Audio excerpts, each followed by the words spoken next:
आजच्या पत्रकार परिषदेला स्वागत करतो। रविवारच्या सुट्टीच्या दिवशी देखील आपण वेळेत वेळ काढून पत्रकार परिषदेला उपस्थित राहिल्याबद्दल आपले सगळ्यांचे आभार मानतो। आजच्या पत्रकार परिषदेमध्ये माजी मुख्यमंत्र्यांनी काल जी पत्रकार परिषद घेतली आणि पत्रकार परिषदेमध्ये काही मुद्दे त्यांनी मांडले, त्याचं स्पष्टीकरण करण्यासाठी मला पत्रकार परिषद घेणं अनिवार्य होतं आणि त्यामुळं आज मी आपल्याला सगळ्यांना निमंत्रित केलं। 2024 साली विधानसभेच्या निवडणुका झाल्या। 2024 साली विधानसभेच्या निवडणुकीमध्ये महायुतीला मोठं यश हे महाराष्ट्रामधल्या जनतेने दिलं। राज्याचे मुख्यमंत्री म्हणून आदरणीय देवेंद्र फडणवीस साहेबांना राज्याचा कारभार हा जनतेने सुपूर्द केला आणि अत्यंत चांगल्या प्रकारचं काम मागच्या 1.5 वर्षामध्ये आमच्या सरकारने राज्यामध्ये केलेलं आहे।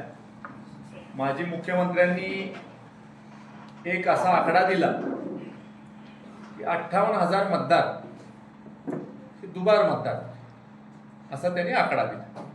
तर मी आपल्या समोर सगळी वस्तुस्थिती मांडू इच्छितो आणि ही वस्तुस्थिती ऑन रेकॉर्ड विथ प्रूफ प्रांत ऑफिसला तुम्ही जाऊन याची माहिती उद्याच्या उद्या घेऊ शकता, अशी ही माहिती आहे। मुळात लोकसभेची 2024 सालची निवडणूक झाली। लोकसभेच्या निवडणुकीमध्ये कराड दक्षिण विधानसभा मतदार संघाची मतदारांची संख्या ही 3,02,580। आता याला प्रूफ काय आहे तर लोकसभेची जी मतदार यादी आहे ही लोकसभेची मतदार यादी तर अवेलेबल आहे, मीडियाला तर लगेच एका मिनिटात ती यादी मिळेल। ती यादी आपण काढा, माझा आकडा लिहून घ्या, 3,02,580 इतकं लोकसभेला मतदान। मग 6 महिन्यानंतर विधानसभेची निवडणूक झाली। ऑक्टोबर नोव्हेंबर 2024 मध्ये विधानसभेची निवडणूक झाली। विधानसभेच्या निवडणुकीला मतदार होते 3,15,420। हे आपल्या कराड दक्षिण विधानसभा मतदारसंघामधली मतदारांची संख्या होती। नंतर नगरपालिकेची निवडणूक झाली, कराड नगरपालिकेची झाली, कराड नगरपालिकेच्या बरोबर मलकापूर नगरपालिकेची झाली। आता विधानसभेच्या निवडणुकीपासून कराड नगरपालिकेच्या निवडणुकीपर्यंत हा जो कालावधी होता याच्यामध्ये काही मतदार कमी झाले। मग आपण जर का बघितलं तर कराड नगरपालिकेच्या निवडणुकीमध्ये मतदारांची संख्या होती 69,836, जी विधानसभेला लोकसंख्या होती किंवा मतदारसंख्या होती त्याच्यापेक्षाही कमी झाली, कारण मतदार कमी करण्याची प्रक्रिया ही कंटिन्युअस आहे, ही काय थांबली आहे का? आज आपण बसलोय, उद्या आपण जर का बघितलं तर उद्या सुद्धा मतदान कमी करण्याची प्रक्रिया कंटिन्युअसली चालू आहे। ही काय अशी स्टॅग्नंट प्रक्रिया नाही आहे। त्यानंतर जिल्हा परिषद पंचायत समितीच्या निवडणुका झाल्या। 1 जानेवारी 2026 रोजी 1 जानेवारी 2026 रोजी देखील प्रशासनाने बैठक घेऊन हा निर्णय घेतला होता की आपल्याला कंटिन्युअस हा प्रोसेस चालू ठेवायचा, की जे स्थलांतरित मतदार होतात, जे मतदार हयात नाही आहेत, यांची नावं मतदार यादीतनं कमी करायची। ज्या वेळेला 10 जून 2026 रोजी SIR ची प्रक्रिया चालू झाली, बघा तारीख मी देतोय, 10 जून 2026, त्या दिवशी मतदार संख्या होती 3,03,202। पुरुषांची संख्या 1,53,142, महिलांची संख्या 1,50,026। आता 3,03,202 मतदार संख्या असताना SIR ची प्रक्रिया झाली। SIR ची प्रक्रिया म्हणजे special intensive revision. Special intensive revision कोणी केलं? BLOनी केलं, निष्पक्ष केलं। आता स्पेशल इंटेन्सिव्ह रिव्हिजन मध्ये काय झालं, ही सगळ्यात महत्वाची आकडेवारी मी आपल्याला 3,03,000 मतदार संख्या असताना स्पेशल इंटेन्सिव्ह रिव्हिजन झालं। स्पेशल इंटेन्सिव्ह रिव्हिजन मध्ये 2,67,121 मतदार यांचे EF फॉर्म भरण्यात आले. आता 36,081 मतं जी कमी झाली, ही कोणाची कमी झाली? तर कायम स्थलांतरित झालेले मतदार हे 22,263 ही स्थलांतरित झाले. कराडचा नागरिक होता, मुंबईमध्ये गेला, मुंबईमध्ये कामकाजानिमित्त राहिला आणि त्याचा फॉर्म मुंबईमध्ये भरला, म्हणजे तो मुंबईचा मतदार झाला. कराडचा माणूस पुण्यामध्ये गेला, पुण्यामध्ये स्थायिक झाला, चाकण MIDC मध्ये त्याला जॉब लागला, त्याची तिथं फॅमिली झाली, तो पुण्यातला मतदार झाला, पिंपरी चिंचवडचा. त्याचं आपल्यामधनं मतदान गेलं. अशी मतं 22,000. आता ह्याचा रेकॉर्ड आहे. माझं आपल्याला नम्रपणे विनंती आहे की मी हे आकडे म्हणतोय, हे आकडे प्रांत ऑफिसला आहेत आणि हे पेपरमध्ये पब्लिश करून आलेत आकडे. पेपरमध्ये आलेले आहेत आकडे हे सगळे. हे काय मनाचं मी सांगत नाही. दुसरा आकडा आहे की जे मयत मतदार आहेत त्याची संख्या आहे 7,695. म्हणजे 36,000पैकी 30,000 मतदार हे कायम स्थलांतरित झालेले, परमनंटली शिफ्ट झालेले आणि मयत, असे 30,000. आणि दुबार मतदार जे आपण म्हणतोय की 2 ठिकाणी मतदान, असे किती आहेत? तर 4,528. 4,528. आणि हे 4,528 कोण आहे? नाव आणि नाव याचा डाटा प्रांत ऑफिस मध्ये अवेलेबल आहे. आणि हे मतदार कमी झालेले आहेत 4,528. आता कसे मतदार कमी झाले, उदाहरण म्हणून मी सांगतो कसे मतदार कमी झाले, म्हणजे ते तुम्हाला माहित पाहिजे की कशा पद्धतीने लोकांनी मतं नोंद केली होती आणि ही मतं कमी कशी झाली. आता उदाहरण तुम्हाला देतो. समजा आता तिन्ही निवडणुकांचं आणलंय मी, म्हणजे त्यामध्ये अँबिग्युइटी बिलकुल व्हायला नको. की 4,528 कोण कमी झाले त्याची मी माहिती आहे. आता ही माहिती तुम्हाला मी देतो की आता 2014 आहे, 1900 आहे आणि ही 2400 आहे. हे दुबार मतदार, ह्याची माहिती तुम्हाला देतो. आता सगळ्यात इंटरेस्टिंग फॅक्ट तुम्हाला सांगतो, खूप इंटरेस्टिंग फॅक्ट, की देशामध्ये मतदार वाढीचा दर काय, एका मतदारसंघामध्ये मतदार वाढीचा ऍव्हरेज दर काय, तर इट इज 8%. देशाचा ऍव्हरेज आहे, बरोबर. आता ह्या देशाच्या ऍव्हरेजला अनुसरून आपल्याला एक डॉक्युमेंट मी देऊ इच्छितो की देशाच्या मतदार वाढीचा दर हा 8% आहे. आणि आपल्या मतदारसंघात मी सांगतो की आपल्या मतदारसंघामध्ये काय झालं. आपल्या मतदारसंघामध्ये, हे आपल्या मतदारसंघाची पुनर्रचना झाल्यानंतरची मतदारांची संख्या 2009 साली 2009 2,52,463. 2009 ला ही मतदारसंख्या आहे 2,52,463. आता 2014 ला आमचे आदरणीय बाबा ज्या वेळेला मुख्यमंत्री होते आणि निवडणुकीला उभा राहिले, 2014 ची निवडणूक, त्या 5 वर्षामध्ये 23,662 मतं वाढली. 23,662. मग हे बाबा ज्या वेळेला उभे राहिले, निवडून आले, त्यावेळेला ही 23,662 वाढली. 14 ते 19 13,461 वाढली. आणि 19 ते 24 25,834 वाढली.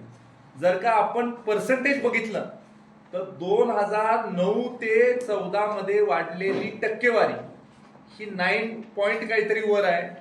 आणि 19 ते 24 वाढलेली टक्केवारी त्यापेक्षा कमी आहे पर्सेंटेज वाईज. मग मला आपण सांगा की ही 23,000 कशी वाढली होती मतं, याचा सुद्धा आम्ही सखोल जाऊन अभ्यास केला. आता मी ह्या दुबार मतांवर बोलतो. 4,528 जी दुबार मतं आहेत.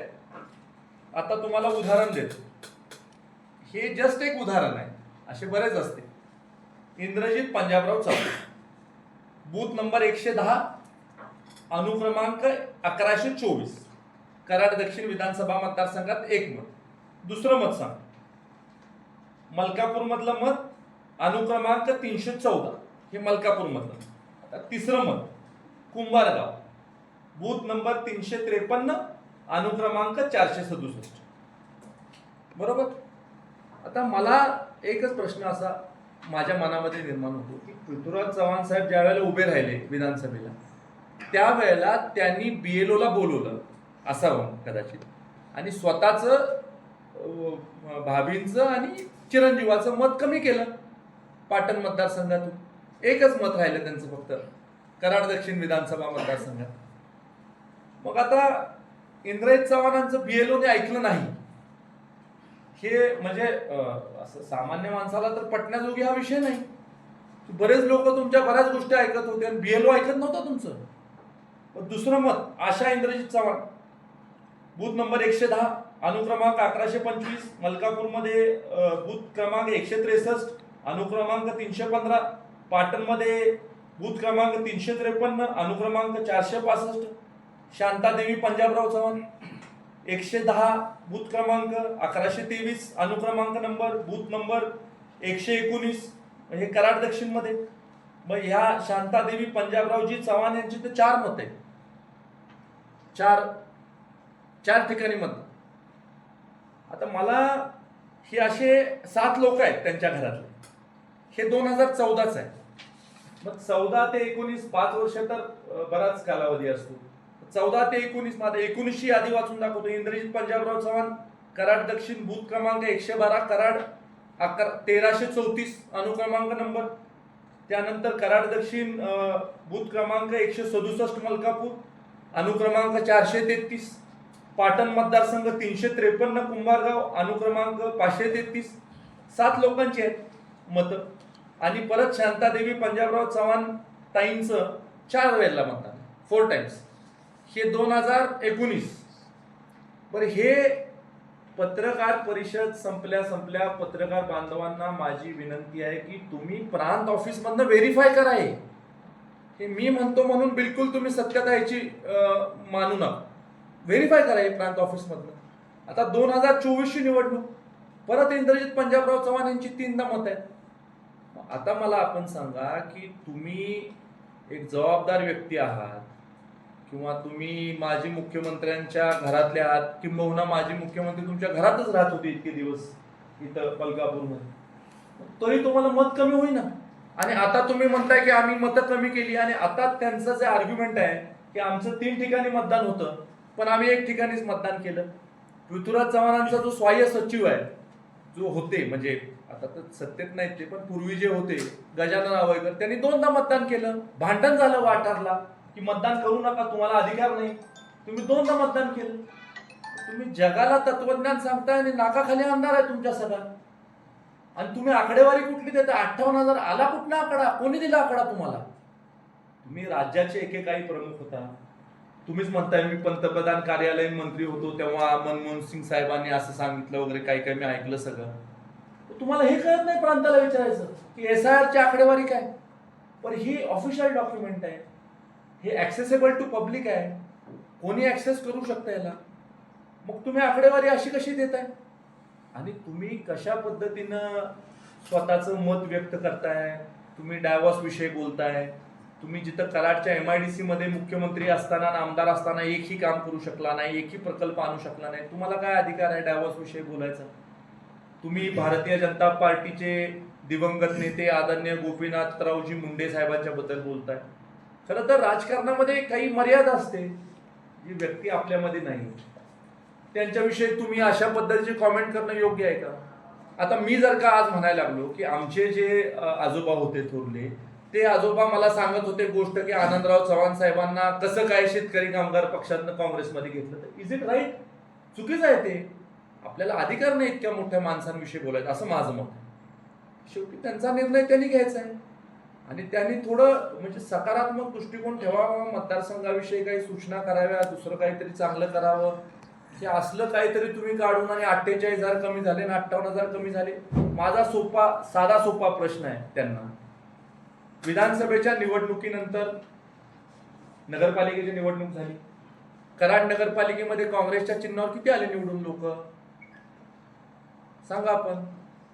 0. मलकापूरची निवडणूक झाली, किती निवडून आले नगरसेवक? 0.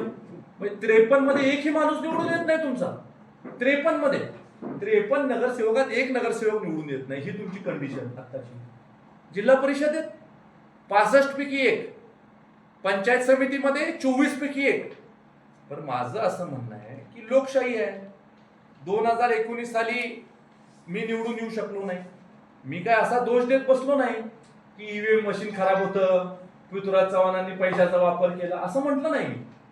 मी म्हटलं माझ्यामध्ये काही त्रुटी असेल ती भरून काढू, जनतेची सेवा करू, जनता जनार्दनाचा आशीर्वाद मिळवू. जनतेने मला आशीर्वाद दिला, मला त्या आशीर्वादाचं मोल आहे. तुम्ही का बरं ऍक्सेप्ट करू शकत नाही? तुम्ही ऍक्सेप्ट करा ना. तुम्हाला हरवलंय लोकांनी तुम्हाला घरी बसवलं, ऍक्सेप्ट केलं पाहिजे. तुम्ही काय ऍक्सेप्ट करत नाही? ईव्हीएम वर निवडून 14 साली कोण आलं? ते हेच निवडून. 19 साली कोण आलं? हेच आलं. मग पडल्यानंतर ईव्हीएम खराब. पण तुम्ही हे तर ठरवा की ईव्हीएम मुळे तुम्ही पराभव तुमचा झाला का, दुसऱ्या मतदारसंघातले घातल्यामुळे पराभव झाला का, यंत्रणा वापरली म्हणून ठरवा तरी ते.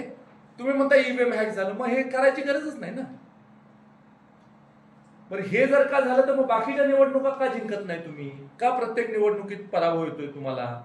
प्रत्येक निवडणूक तुम्ही लढवताय तिथं नामशेष झाली आहे काँग्रेस. त्यामुळं मला असं वाटतं की अशा प्रकारचे आरोप त्यांनी करणं, देशाच्या गृहमंत्र्यांवर तुम्ही बोलताय, ते अमितभाई शाह साहेब हा देशातला मोठा नेता आहे. 370चं कलम ज्या वेळेला हटवायचं होतं त्यावेळेला देशाला बरोबर घेऊन ते हटवण्याच्या बाबतीमधली मोठी कामगिरी अमितभाई शाह साहेबांनी केली. अमितभाई शाह साहेबांच्या माध्यमातून देशामध्ये अर्बन नक्सलिझम असेल, जो काही सीमेवरच्या जवळच्या प्रदेशांमध्ये असणारा वाद असेल, मिटवण्याचं काम अमितभाई शाह साहेबांच्या माध्यमातून झालं. तुमच्या स्टेचरला अशा पद्धतीचे कॉमेंट करणं, असं बोलणं योग्य नाही. त्यामुळं या सगळ्याच बाबतीमध्ये मी सगळे जे पुरावे आहेत ते तुमच्या समोर ठेवलेले आहेत आणि या सगळ्या पुराव्यांचा आपण व्यवस्थित विचार करावा. व्यवस्थित आपण या सगळ्या गोष्टी समाजापर्यंत पोहोचवणं ही देखील आमची लोकप्रतिनिधी म्हणून जबाबदारी आहे. म्हणजे स्वतः निवडून आलं की सगळं चांगलं. बरं तुम्ही आमदार असताना प्रशासन तुमचं बिलकुल ऐकत नव्हतं असं म्हणायचं का तुम्हाला? मग तसं तरी म्हणा की प्रशासनच हातात नव्हतं तुमच्या, कोण ऐकतच तुमच्या नव्हतं. तुम्हाला माहित असायला हवं होतं.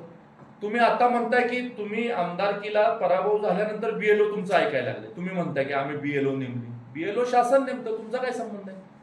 तुम्ही नेमू शकत नाही बीएलओ, शासन नेमत असतं. आपण सूचना करायच्या असतात जिथं लागेल. आणि शेवटी प्रशासन योग्यरित्या चाललं पाहिजे ही प्रत्येक लोकप्रतिनिधीची भावना असते.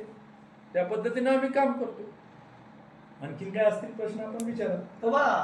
पाटण कॉलनीतला पुनर्वसनाचा जो प्रश्न होता तो अद्याप आपण मार्गी लावला नाही असं काल आरोप केले गेले नामदेव पाटील.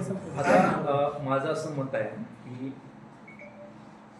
पृथ्वीराज चव्हाण साहेबांचे वडील आनंदरावजी चव्हाण साहेब हे मंत्रिमंडळात होते. काकी अनेक वर्ष मंत्रिमंडळात होत्या, खासदार होत्या.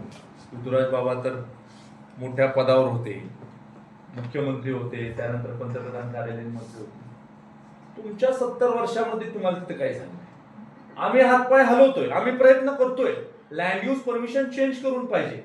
आणि त्यांना जसा अभ्यास आहे नामदेव पाटलांना, तसा तेवढा फास्ट अभ्यास नाही माझा त्यांच्या इतका. तो आम्ही आता ते जरा बघायला लागेल आपल्याला. ते कसा अभ्यास, कसं लँड यूज परमिशन कशी घ्यायची, काय घ्यायची, शिकू आम्ही त्यांच्याकडनं अभ्यास.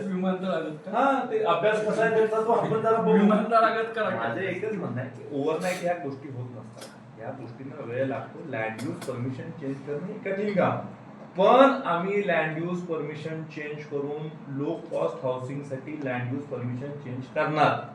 आम्ही त्याच्या पाठीमागे लागलेलो आहे.